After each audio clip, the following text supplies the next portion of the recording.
Assalamualaikum Ustadz. Waalaikumsalam warahmatullahi wabarakatuh. Mengenai wudhu, apakah ada wudhu yang cukup 3 aja wajibnya seperti cuma muka atau tangan dan kaki? Bentar, Benarkah itu, Ustadz? gimana?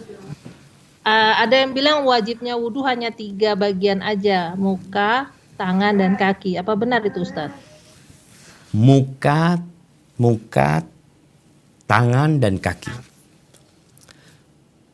Ahibati fillah, Allah Azza wa Jal mengatakan, ya ayyuhalladzina amanu idza kumtum ila salati faghsilu wujuhakum wa aydiyakum ila al-marafiq wamsahu bi ru'usikum wa arjulikum wa arjulakum ila al-ka'bain.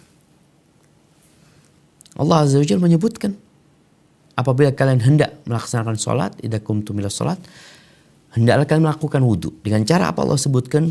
Wajah kalian, faghsilu wujuhakum, dan tangan kalian sampai ke mirfaq. Usap kepala kalian dan kaki kalian. Kaki kalian dicuci. Diusap ketika pakai khuf atau pakai kaos kaki. Jadi kalau dikatakan apakah ada wudhu yang hanya tiga anggota tubuh yang dicuci atau yang diusap? Ana baru tahu siapa. Jadi yang jelas anggotanya itu Allah sebutkan di surat insyaallah Al-Maidah ayat 5. Wajah, tangan, mengusap kepala, dan mencuci kaki. Diharuskan niat, kemudian tertib. Itu dengar di mana itu jemaah? Mungkin Ana perlu kaji kembali. Nah, tafadhal. Jadi dia bilang karena biar easy aja, karena dia kerja di healthcare, coba aja cuma biar cepat wudhunya cuma 3 bagian itu aja, dia bilang gitu. Masya Allah, Masya Allah. Nah, ini penting jemaah. Masya Allah ya. Agama kita ini mudah, agama kita mudah. Tapi kemudahan dalam pelaksanaan agama kita ini bukan digampang-gampangin menurut kita. Contohnya nih, udah mudah. Umpamanya nggak perlu cuci kaki. Apalagi musim dingin nih, kan tinggal ngusap di atasnya. Kalau memang kita udah pakai kaos kaki itu dalam kondisi suci seperti itu. Kenapa? Karena ada dalilnya, ada penjelasannya. Jadi kalau ada mereka yang mengatakan umpamanya cukup 3 aja. Kenapa? Ya biar gampang aja. Kalau karena perasaan, agama ini nggak ikut perasaan. Tapi agama ini ikut aturan. Memang ada kemudahan. Tadi bicara kepala ya. Ketika orang pakai penutup kepala yang susah untuk dibuka. Dia bisa mengusap sedikit rambutnya. Kemudian di atasnya dia usap. Dan Masya Allah kalau kita lihat. Islam tidak menyuruh kepala itu dicuci, dibasuh. Karena memberatkan. Kalau harus dibasuh, dicuci jemaah. Maka perlu diusap aja. Diusap itu dengan air yang menempel di tangan, telapak tangan kita gitu. Jadi sampaikan kepada temannya tadi, kalau memang ada hukumnya, ada syariat seperti itu kita lakukan.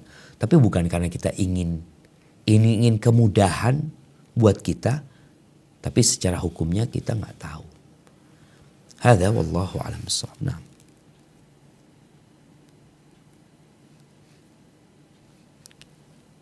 Assalamualaikum Ustadz. Waalaikumsalam warahmatullahi wabarakatuh. Mohon penjelasannya bagaimana hukumnya secara syariat Islam jika seorang muslimah yang katakanlah usianya sudah matang gitu, katakanlah lebih dari 40 gitu ya. Dia memilih untuk belum mau menikah gitu loh. Dan kemudian bagaimana juga sebagai orang tuanya itu harus bersikap. Umur berapa? Jawabnya maksudnya. Umur berapa dia? Gitu. Ya lebih dari 40 gitu Ustadz. Dia merasa memang belum ada jodohnya gitu. Dia perempuan? Perempuan. Afwan, maksudnya apa sudah? Itu hukumnya dalam syariat Islam itu bagaimana gitu? Apakah karena kalau laki-laki itu kan wajib gitu ya untuk menikah gitu. Bagaimana dengan seorang perempuan gitu? Dan saya juga melihat kan banyak juga orang yang perempuan tuh tidak menikah sampai dia usia tua gitu. Masya Allah, barakallahu fiik. Iya, yang pertama berkaitan dengan hukum nikah ini. Sebenarnya hukum nikah ini bisa jadi wajib, bisa jadi mustahab, bisa jadi mubah, bisa jadi makruh, bisa jadi haram. Tergantung kondisinya. Para ulama menyebutkan tentang seorang laki-laki umpamanya. Dia sedang menuntut ilmu, dia sedang belajar, dan dia alhamdulillah dia bisa menjaga syahwatnya, dia bisa mendekatkan diri kepada Allah. Dia sedang mau menuntut ilmu umpamanya. Apakah dia wajib menikah? Enggak. Dianjurkan dia menikah. Bukan dia nggak mau nikah ya, bukan. Tapi karena dia, aku punya kesibukan nantilah. Dia berpikir nanti menikah. Berarti pada saat itu tidak wajib bagi dia untuk nikah. Tapi bagi seorang laki-laki yang ketika itu syahwatnya sudah membara, kalau dia nggak nikah, dia dapat berzina, jatuh wajib buat dia pada waktu itu menikah. Terus bagaimana dengan seorang wanita? Ya sama aja sebenarnya wanita ini. Ketika wanita itu, cuma perbedaannya kan, wanita ini nunggu. Atau kalau bicara nggak nunggu, dia bisa mencari lewat orang tuanya yang mencarikan atau kerabatnya. Yang terpenting dalam masalah ini, dia bukan tidak mau menikah. Bukan. Dia mau menikah, cuma yang dikatakan mana jodohnya. Afwan, kemudian kalau dikatakan ada yang makruh umpamanya, ada yang makruh, ada yang haram menikah. Kadang-kadang ada seorang laki-laki yang dia mandul, afwan, dia impoten. Maka ketika itu dia nggak dianjurkan menikah gitu loh. Ada apa dia menikah? Dia tidak ada yang bisa dia lakukan ketika itu. Sebagian ulama mengatakan kalau istrinya mau nerima ya udah mubah-mubah aja. Karena mungkin istrinya ya dia hanya butuh status ya. Dia juga mungkin nggak punya syahwat yang tinggi. Jadi intinya ketika seorang wanita tidak menikah, kalau dia tidak mau menikah karena ingin beribadah kepada Allah Azza wa Jalla, ini yang tidak diperintahkan dalam agama, tidak diperbolehkan dalam agama. Tapi kalau dia memang mengatakan, ya memang belum ada jodohnya, mau gimana gitu loh. Dan wanita itu semakin tua, semakin sulit jodohnya. Apalagi kalau untuk menjadi istri pertama kadangkala ya. Boleh jadi mungkin dia menikah sama duda atau jadi istri kedua. Boleh jadi dia nggak siap untuk jadi istri kedua. Atau dia nggak siap untuk jadi istrinya duda. Karena untuk merawat anak-anaknya butuh, dia nggak punya pengalaman untuk itu. Jadi hukumnya tergantung kondisi perempuan tersebut. Yang penting jangan sampai tadi dia menolak menikah sebenarnya. Dia kepingin menikah, cuma mungkin belum ada jodohnya. Dan ada laki-laki yang sampai meninggal nggak menikah. Apakah dosa? Ya dilihat kenapa dia tidak menikah. Hadza wallahu a'lam bishawab.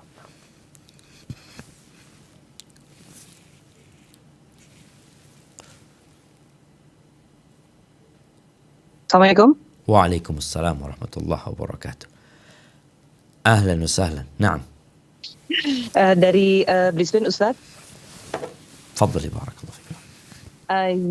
Iya, menyambung pertanyaan tadi Ustadz, karena tadi pertanyaan yang sudah ditanyakan dengan yang ibu-ibu sebelumnya, disebutkan bahwa setiap orang tersebut itu mempunyai jodoh. Terus apakah orang yang tidak kawin-kawin itu apakah tidak ada jodohnya Ustadz? Jazakumullah khairan. Masya Allah, barakallahu fiik. Iya, kalau bicara semua orang itu berpasang-pasangan gitu. Tapi ada yang pasangannya nggak di dunia. Pasangannya ada di akhirat. Makanya kata Nabi SAW, Laisa fil jannati a'zab. Di surga itu nggak ada yang jomblo. Di surga itu nggak ada yang jomblo. Mungkin masalahnya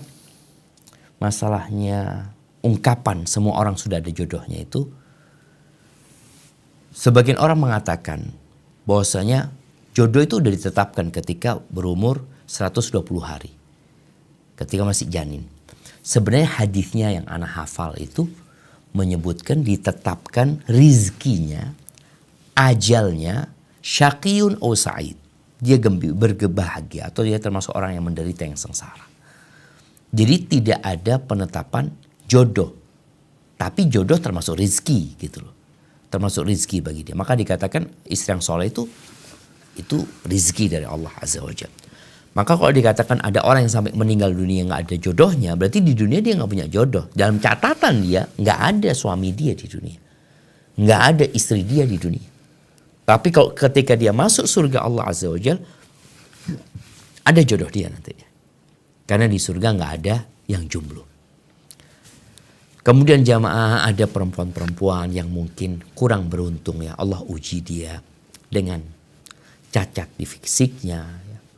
Atau Allah uji dia dengan wajah yang tidak cantik ya. Maka di sini perempuan-perempuan yang punya suami, hendaklah dia bersyukur kepada Allah Azza wa Jalla.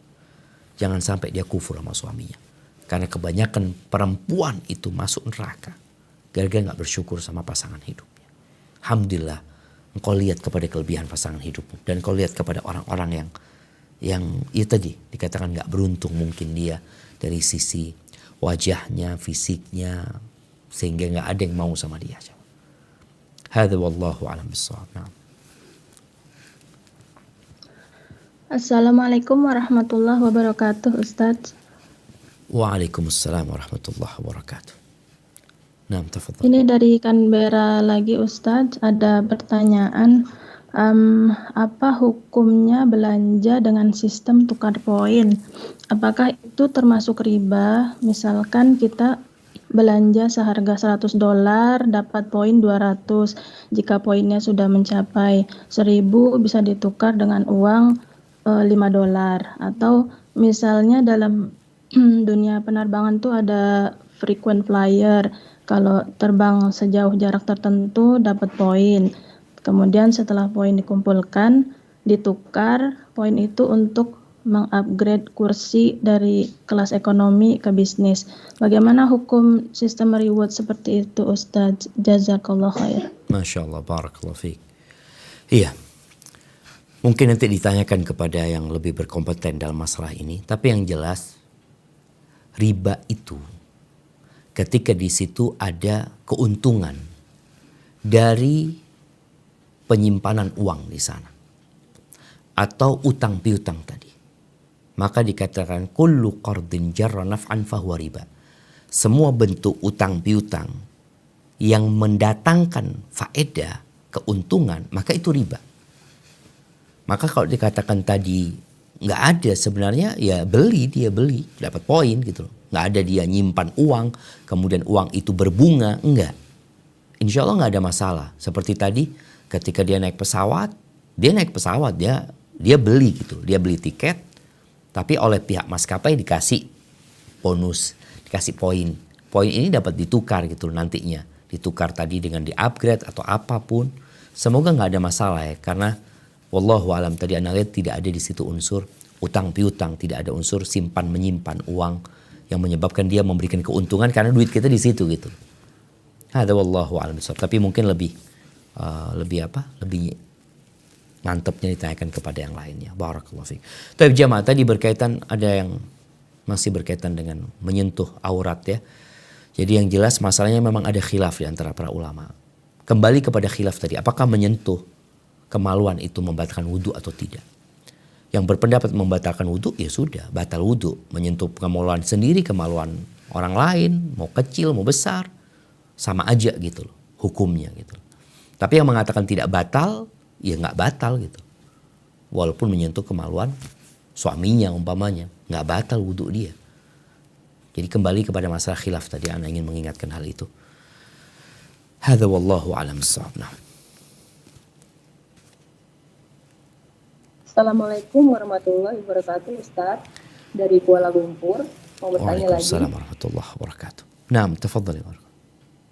Bagaimana cara menyampaikan kepada anak yang mulai balik bahwa pacaran itu tidak boleh? Karena sudah pernah disampaikan beberapa dalil dari Al-Quran dan Sunnah. Dan sepertinya mereka belum paham secara penuh.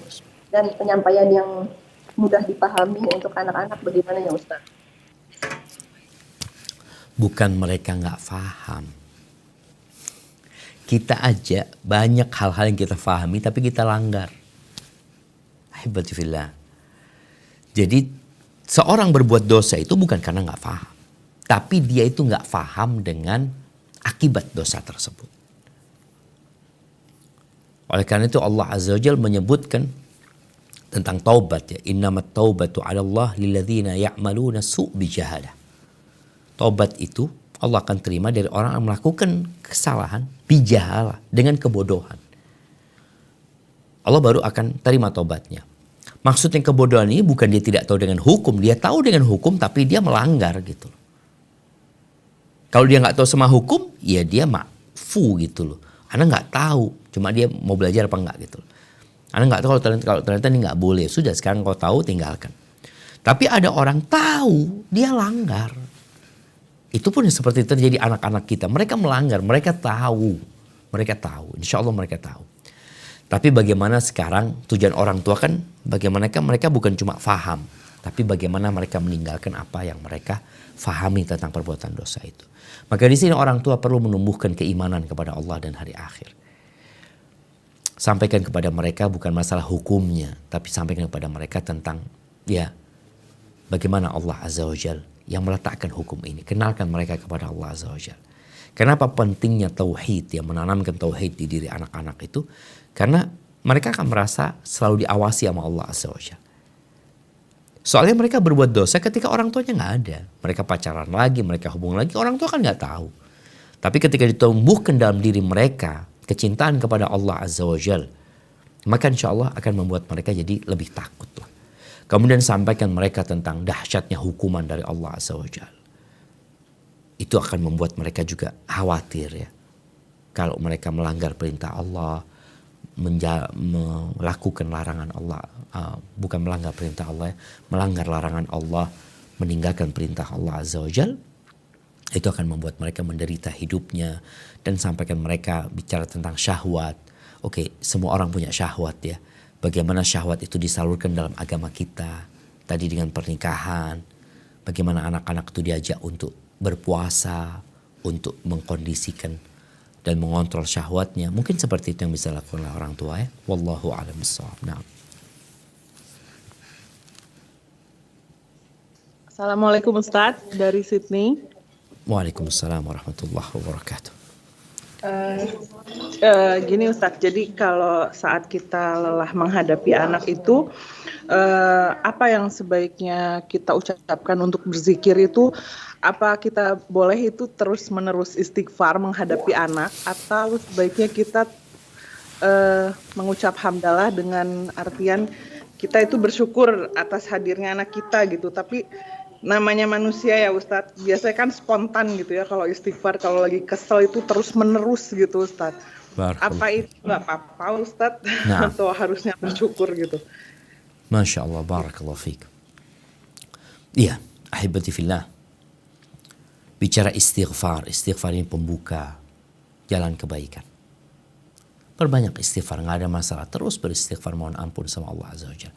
Hanya saja yang perlu dilakukan, bukan hanya lisannya yang istighfar, tapi hatinya benar-benar memohon ampun kepada Allah Azza wa Jalla. Ditambah lagi mungkin kita mengingat, ana juga dulu mungkin ngerepotin orang tua.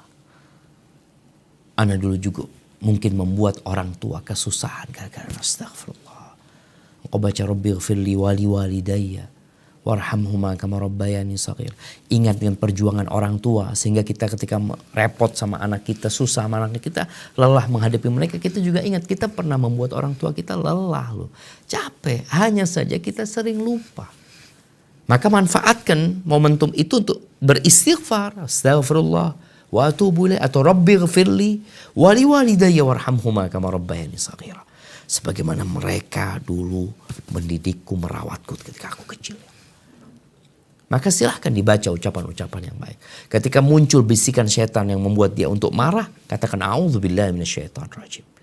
Karena amarah dari syaitan. Jadi kadangkala kita ada pikiran-pikiran buruk itu, kita istighfar, silahkan. Tapi yang lebih tepat ketika itu baca a'udzubillahi minasyaitonirrajim. A'udzubillahi minasyaitonirrajim.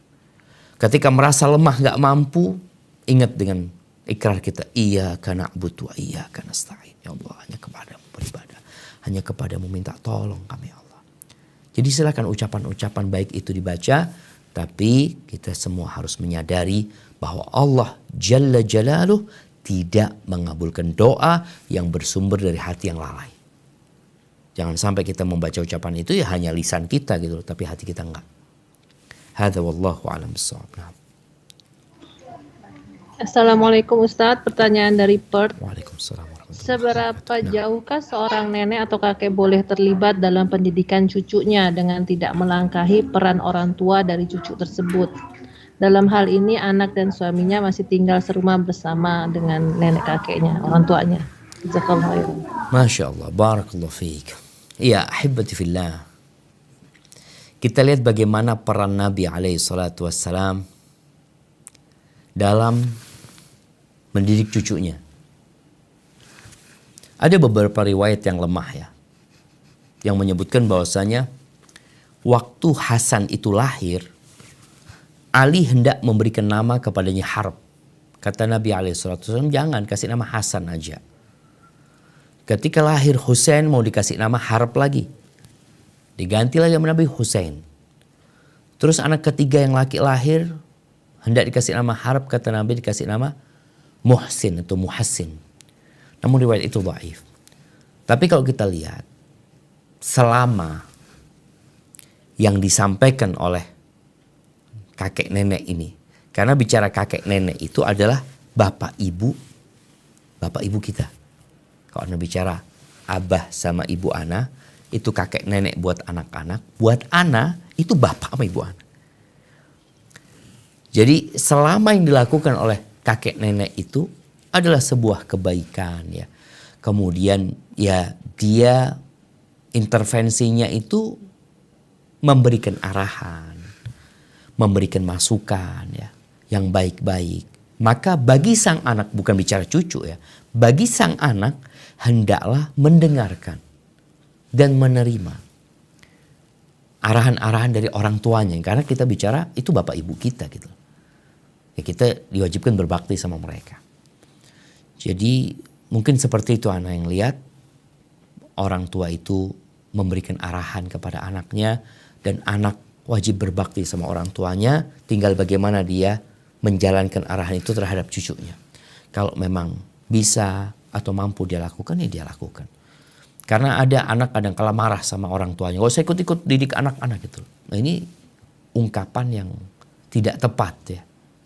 Kalau memang ada pendapat orang tua yang kurang tepat ya untuk dijalankan dalam pendidikan anak, ya minta maaf. Sampaikan, iya ayah insya Allah nanti anak pikirkan kembali. Anak akan pertimbangkan ya. Makasih banyak udah kasih arahan ya ayah sama bunda.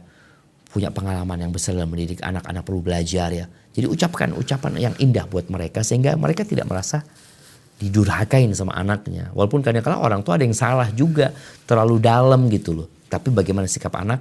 Tetap menjaga perasaan orang tuanya. Apa kata Allah Azza wa Jalla? Wakhfid lahuma janahad dhulli minar rahmah. Wakhfid lahuma. Rendahkan untuk keduanya sayap kehinaan. Kerendahan ya. Seakan-akan burung yang meletakkan sayap kemudian orang tua naik ke atasnya. Wa qur rabbil hamhuma kama rabbayani shaghira. Dan katakan ya Allah, semoga Allah, wahai Rabbku, ampuni keduanya sebagaimana mereka mendidikku ketika aku kecil. Hadza wallahu a'lam bissawab. Kayaknya ke pertanyaan terakhir. Nah, Siap Ustaz dari Brisbane lagi Ustaz, mohon maaf di luar tema. Ini pertanyaan titipan, mungkin pernah ditanyakan tetapi karena ibunya masih baru nggak apa-apa. Bagaimana hukumnya berwudu di dalam kamar mandi dalam keadaan masih belum mengenakan pakaian? Apakah diperbolehkan Ustaz? Jazakumullahu khairan. Masya Allah, barakallahu fiik. Ya ahibati fillah. Ada, kalau bicara boleh aja. Bicara boleh karena sejatinya bersuci itu ada dua. Bersuci yang berwudu, bersuci yang mandi. Sama seorang perempuan umpamanya yang dia habis datang bulan, ya dia mandi. Itu suci dia. Seorang perempuan yang junub, kemudian dia mau sholat, dia mandi. Dalam kondisi telanjang dia mandi. Itu sudah mencukupin dia untuk sholat. Mandi wajibnya ya. Mandi wajib itu mencukupi dia dari wudhu tadi. Wudhu pun seperti itu. Gak ada masalah dia berwudhu. Tapi kan kalau dia berwudhu di tempat yang lain, dia bisa baca bismillah. Tapi kalau masuk kamar mandi kan akhirnya baca bismillah ketika mau masuk tadi. Bismillah Allahumma jannibni syaitan jannibi syaitan mimma. Astagfirullahaladzim. A'udzubillahi minal khuthil khaba'ith ya. masuk ke sana, jadi ya udah nggak ada masalah, semua kegiatan dilakukan di sana. Nabi alaihi salatu wasallam, jamaah subhanallah, ketika beliau hendak mandi janabah, mandi junub, yang beliau lakukan pertama kali itu wudhu. Sebelum wudhu beliau cuci kemaluannya dulu. Beliau cuci, kemudian beliau berwudhu, kemudian beliau mandi. Seperti itu. Jadi nggak ada masalah wudhu dalam kondisi telanjang seperti yang pernah dilakukan Nabi SAW ketika beliau sedang berwudhu untuk mandi janabah beliau. Dan kita tahu nggak harus ya, mandi junub itu nggak harus berwudhu dulu, tapi disunahkan. Tapi itu mungkin dapat Anda sampaikan jamaah, kurang lebihnya mohon maaf, yang benar dari Allah Azza wa Jal, yang salah dari diri Anda pribadi, Allah dan Rasulnya terbebaskan dari kesalahan itu. Subhanakallahumma bihamdika, asyhadu an la ilaha illa anta astaghfiruka wa atubu ilaik. Assalamualaikum warahmatullahi wabarakatuh.